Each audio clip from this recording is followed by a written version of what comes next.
Okay, welcome back. This is part 3 of 3 for our math lecture this week.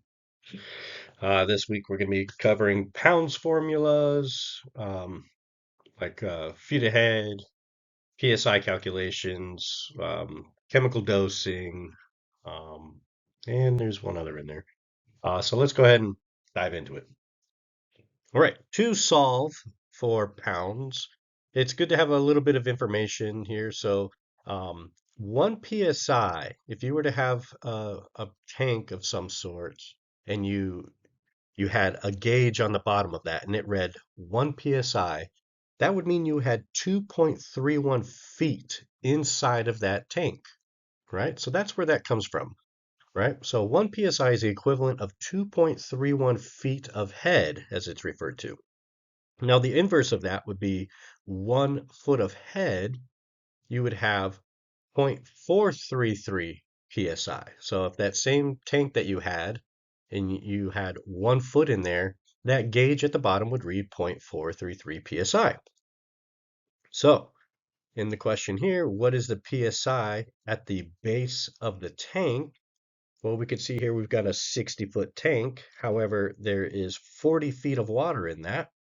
So what is that gauge reading when the floor elevation of that tank is sitting at 1,000 feet?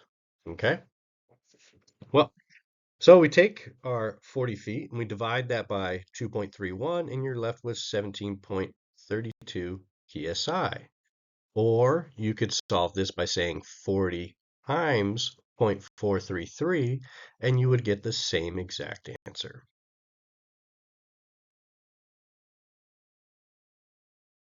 All right, pressure head. Let's say that you had 25 psi.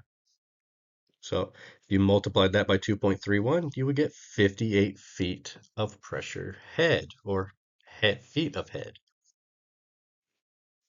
All right, let's say we increase that to 50. Well, do the math. 50 times 2.31, you get 116 feet of head. Okay, let's do a real world scenario here. In all my years as an operator, I would have to say that calculating pressure is probably one of the most common forms of math that I ever had to do.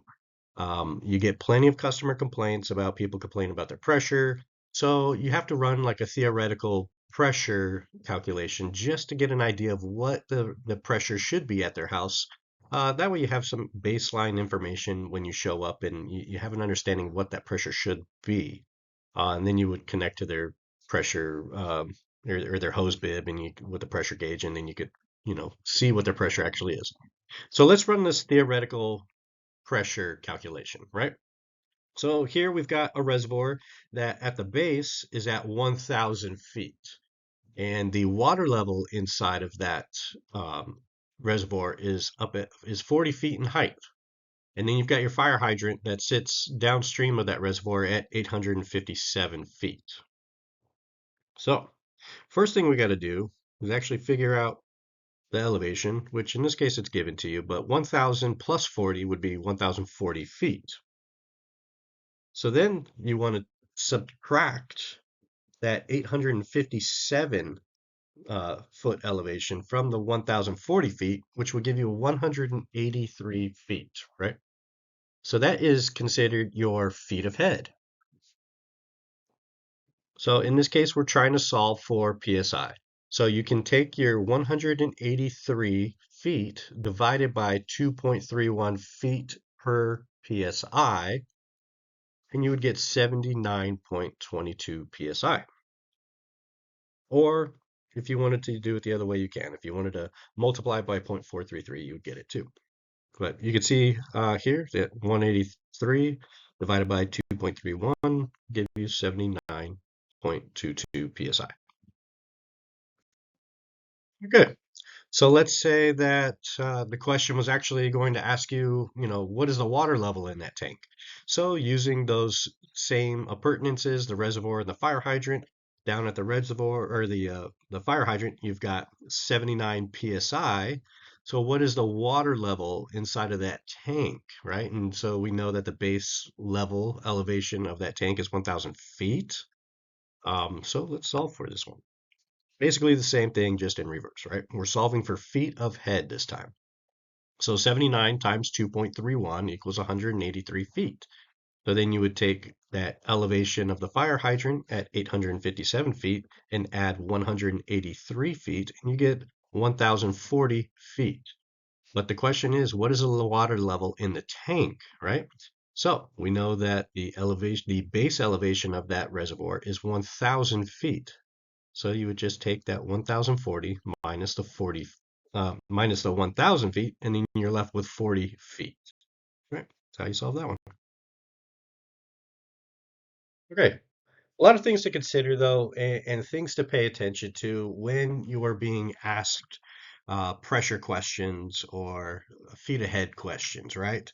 Are they asking you for a full volume of that reservoir in your calculations, right? So is that reservoir, 40 feet in height? Okay, that's what you would be solving for. Is there a spillway level? Meaning, so your reservoirs have an overflow, right? All of them are designed with what they call an overflow nowadays. And that is to prevent water from spilling out the top, right? So you have some kind of an overflow pipe structure that is large enough in diameter to take away water should, altitude valves or, not perform and shut things down, or your pumps are still going. They can handle the volume of water entering that system. So they would just take it away. So you have what's called a spill level or an overflow level, right? But then are they asking you what is the current water level in the tank? So like in this example, you can see it's at 23 feet. Excuse me.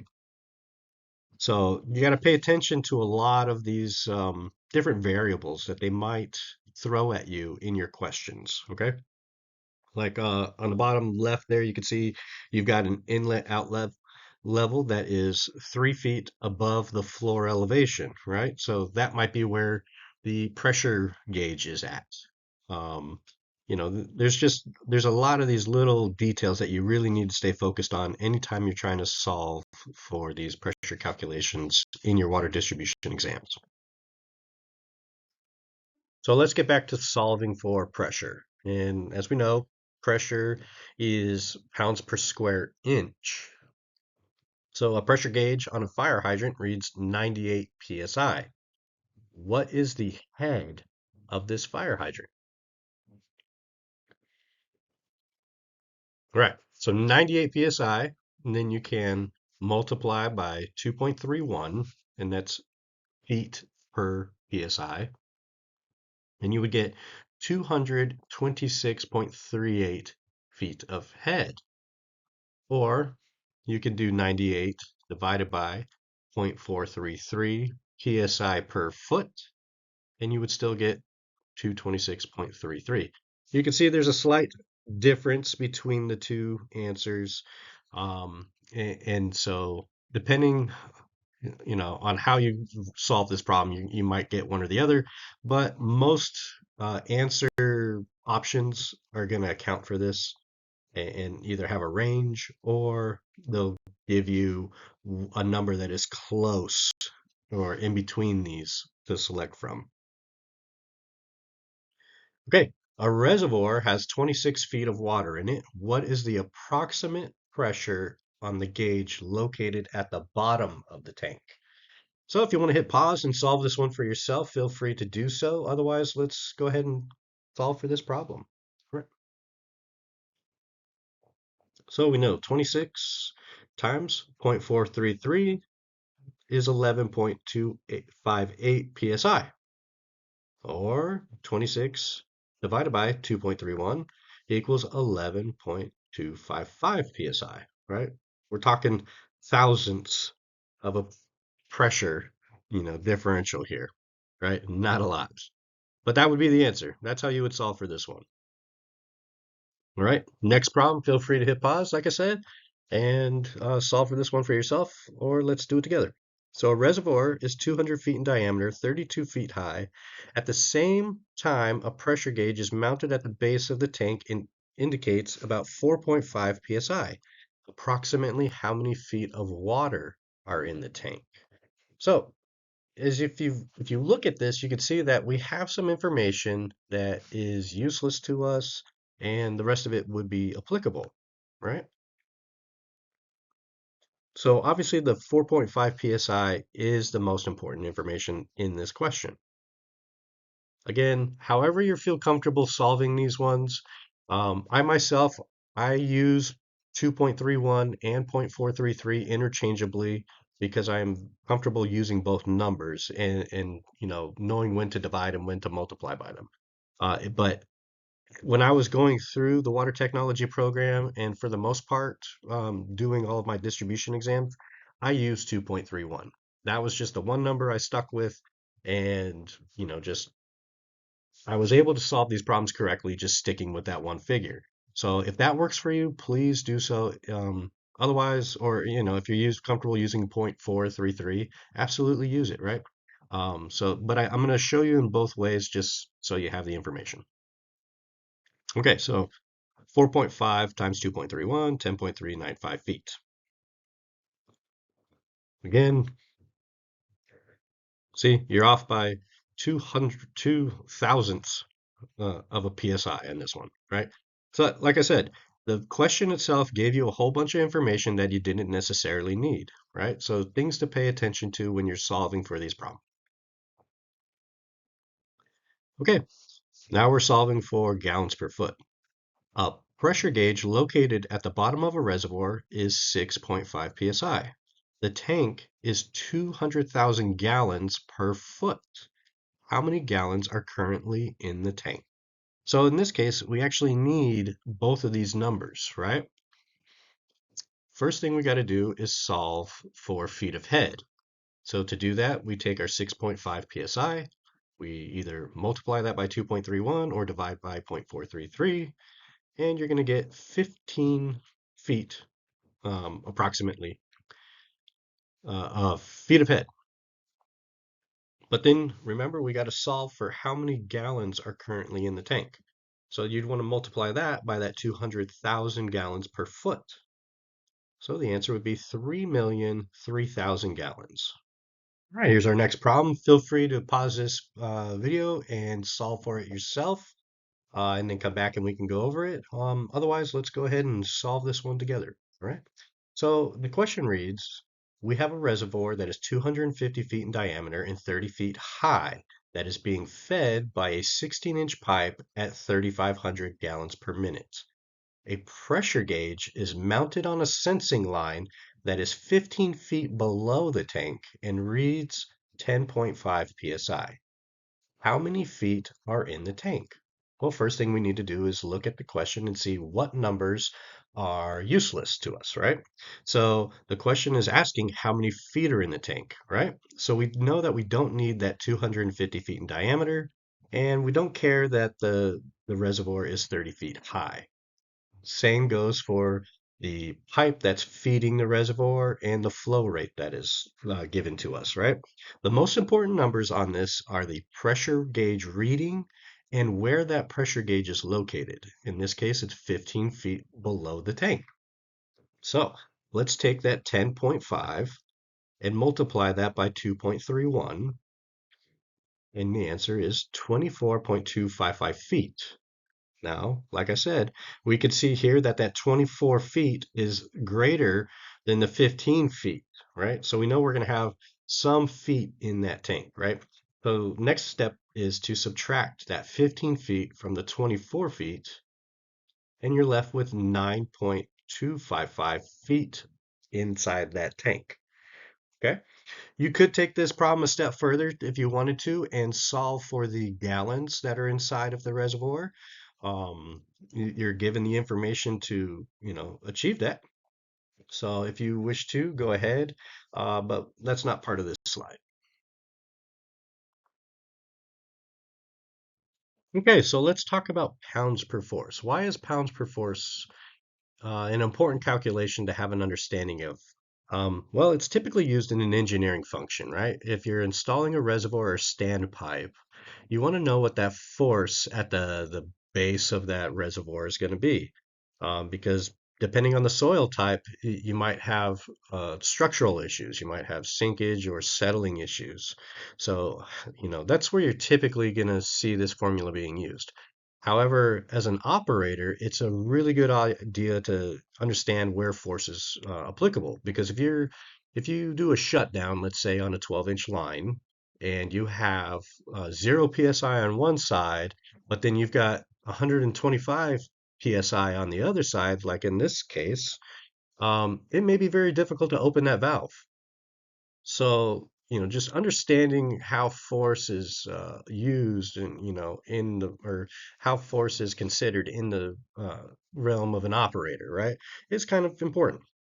So let's talk about it right here. So your formula would be 0.785 because we are dealing with diameter in this case, times the diameter squared and then times 144 square inches per square feet times the PSI, right?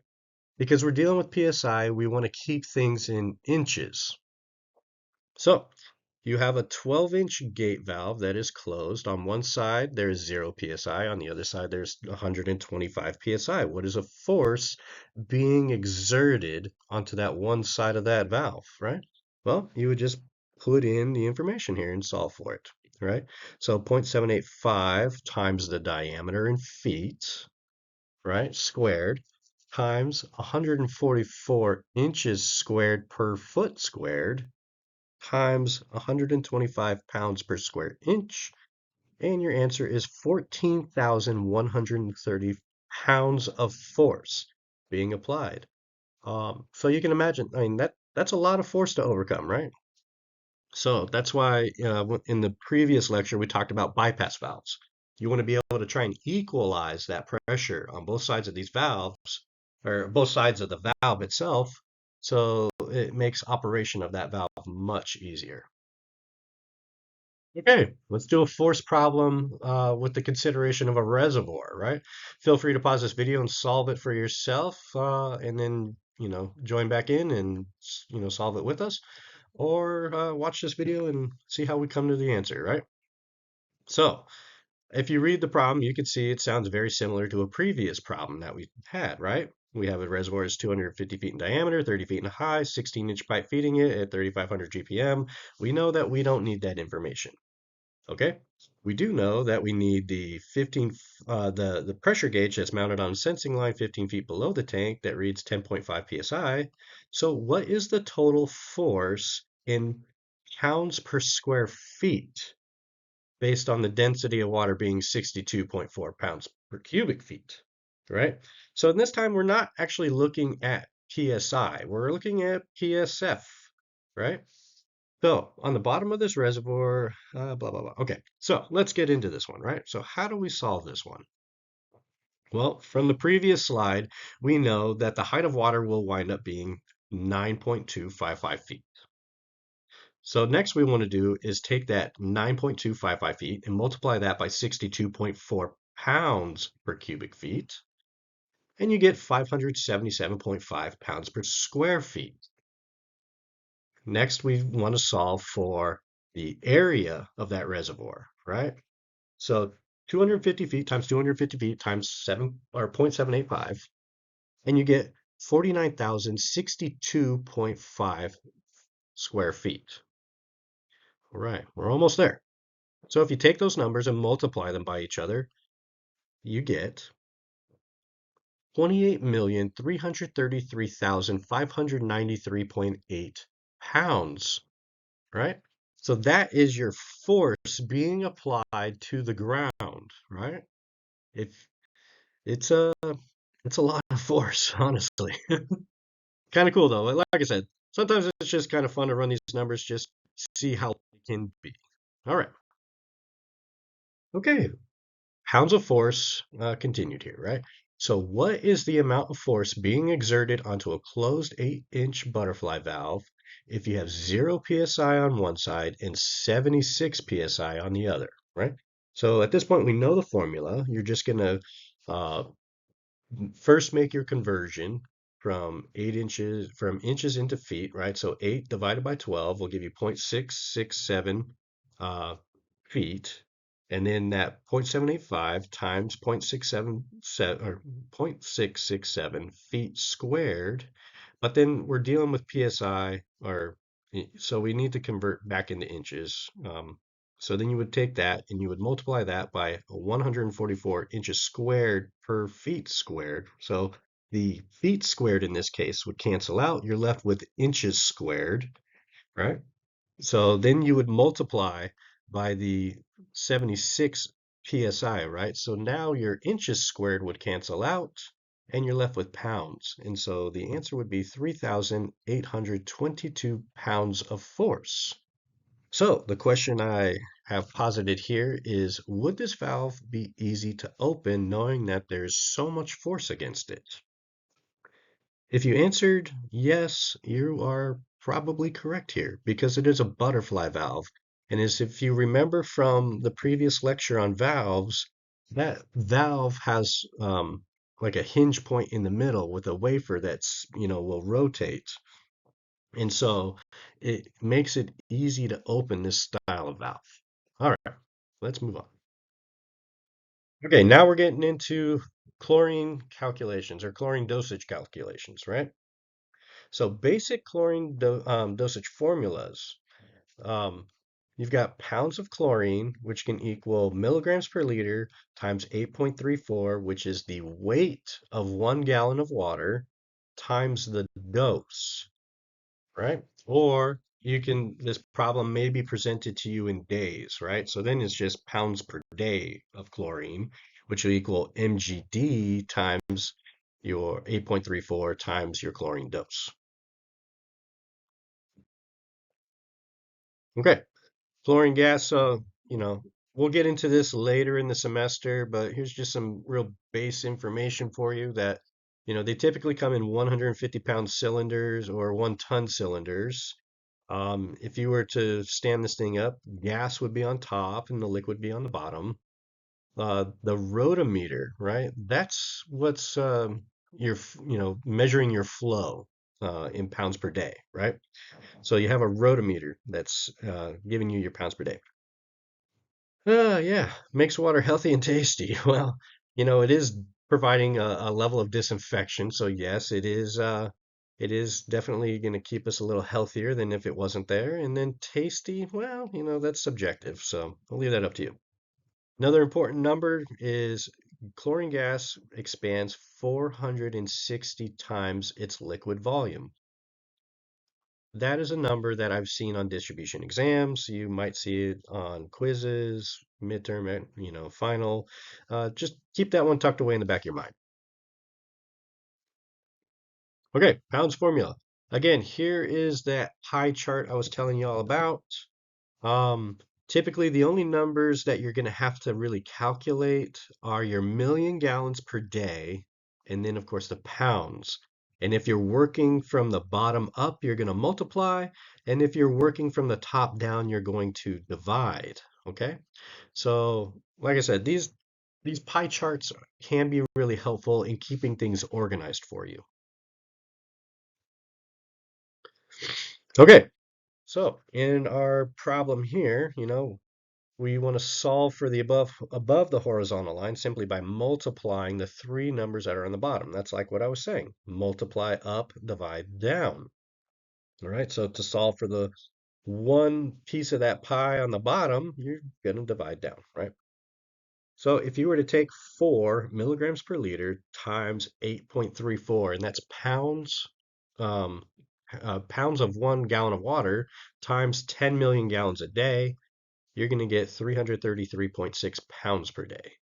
All right. And then if you wanted to do the reverse, and let's say that you had your pounds already and you were trying to solve for milligrams per liter, you would just go in reverse by dividing down, right? So 333.6 pounds per day divided by 10 million gallons a day divided by 8.34 would equal 4.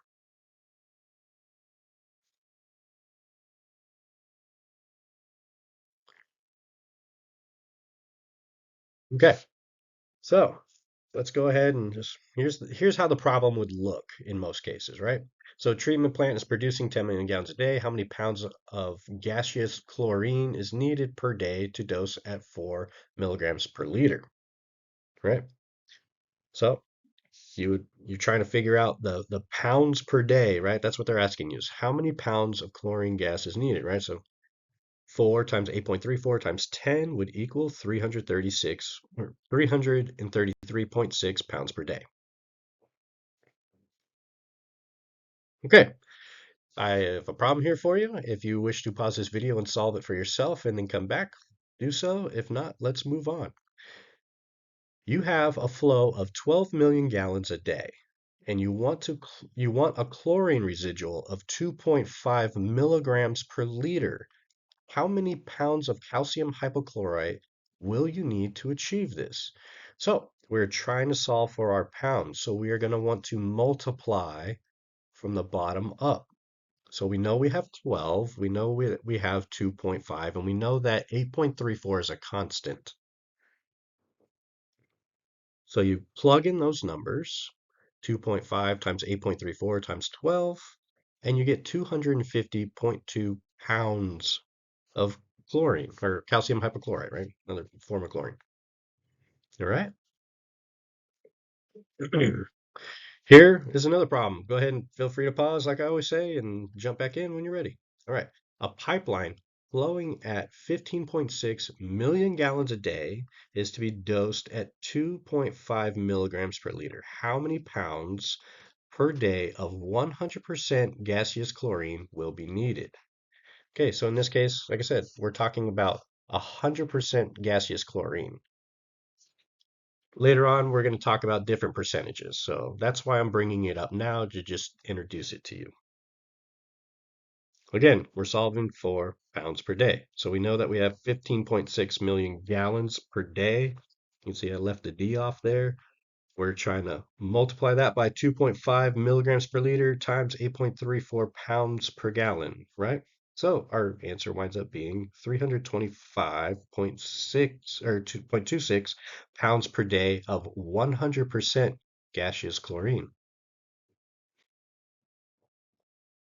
So when dealing with chemicals, pay close attention to the percentage of the strength, right? So like I said, I brought it up, 100% solution, right? That's typically what you're going to be provided with. However, we know that chlorine comes in, 12% solutions or 65% solutions, right? So what do you do when you come across that situation, right? Well, if the solution is stated at 12% solution, you want to divide that number into the number of pounds. Okay, my little pro tip here, if the percent solution you calculated gives you a smaller number than the pounds given, you did it wrong, right? So if you have a number, let's say 100, and they're giving you a 12% solution, if you divide that number into it, or, and pay attention here, you're not dividing 12, you're dividing point 0.2, you're dividing a percentage, right? So pay attention to that. But the number should be larger than the pounds given to you. All right. If the liquid, oh, and then yeah, they could always change up the type of liquid that you're dealing with, right? So in most cases, it's going to be 8.34. However, they could provide you with a different solution. So pay attention to what that number is, right? If there is a different pounds per gallon for that liquid solution. Okay, so in this example, we're dealing with 65% calcium hypochlorite. Okay, so like I said, when you're dividing that into it, make sure that that pounds number at the end of this equation is greater than the pounds that will be that you're going to calculate first. Okay, so you have a 1.25 million gallon tank and it has a chlorine residual of zero point 0.5 milligrams per liter.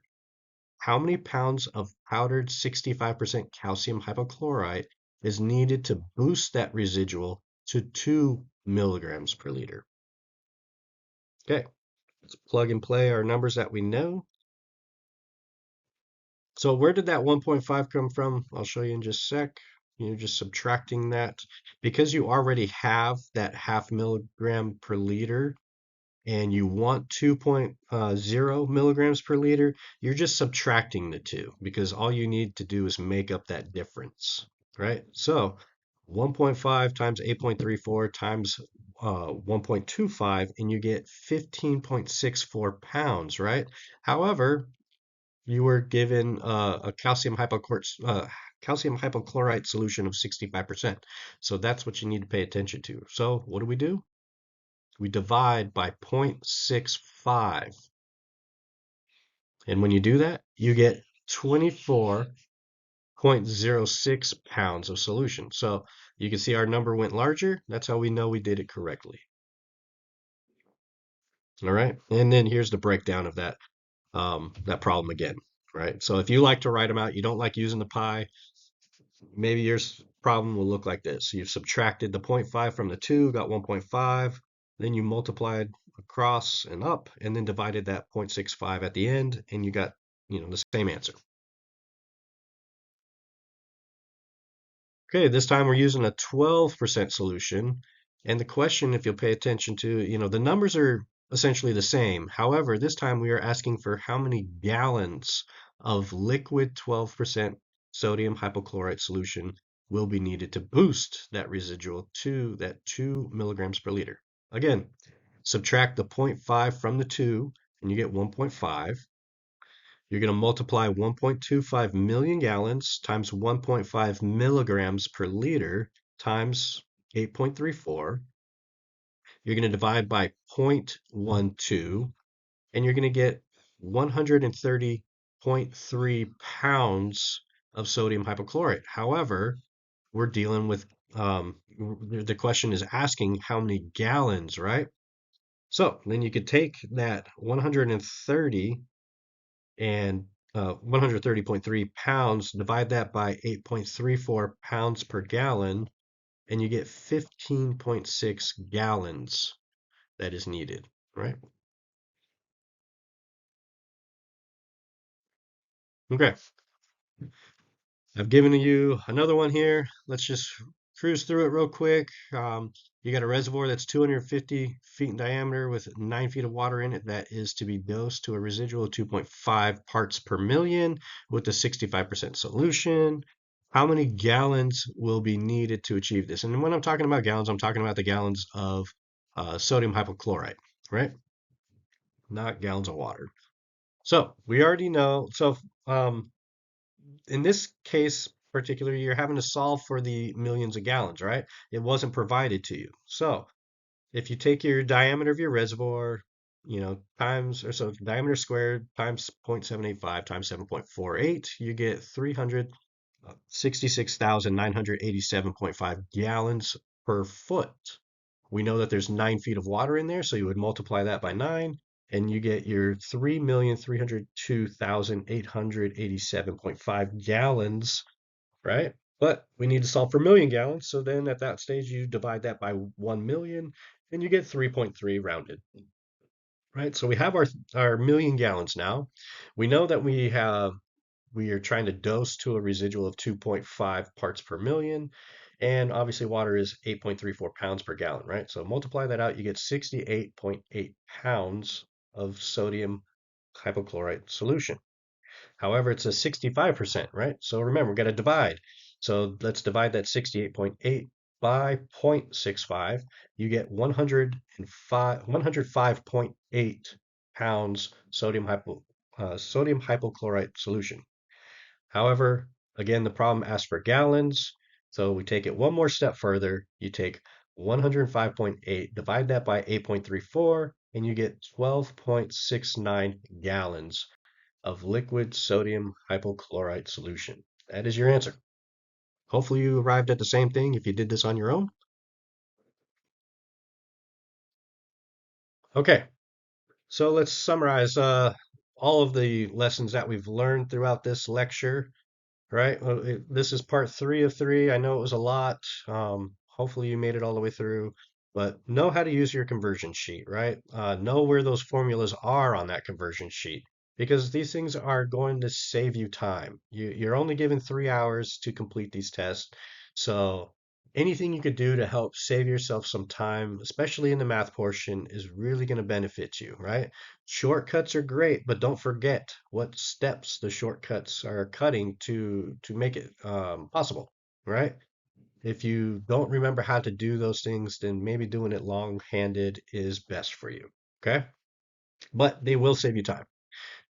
Pay attention to your units of measurement. That is vital, right? That's why I tried to show you different ways to organize your problems so that way you don't lose track of those measurements. Make sure that one of the tricks that I used to use when I was doing those tests is I would circle on the question what it is they were asking of me, right? So that way, at the end of my problem, when I was certain I had gotten an answer, I would compare those two things. Are they asking for uh, feet of head? Are they asking for PSI? Are they asking for pounds or gallons of a solution, pounds of solution? Whatever it is that they're asking for, you circle that on your exam, right? That's going to help you keep track of it. If you can't do that, because you're taking it on a computer, find some other means and method that help you keep track of those things. That's all I can really say, right? Repetition is key to becoming successful, right?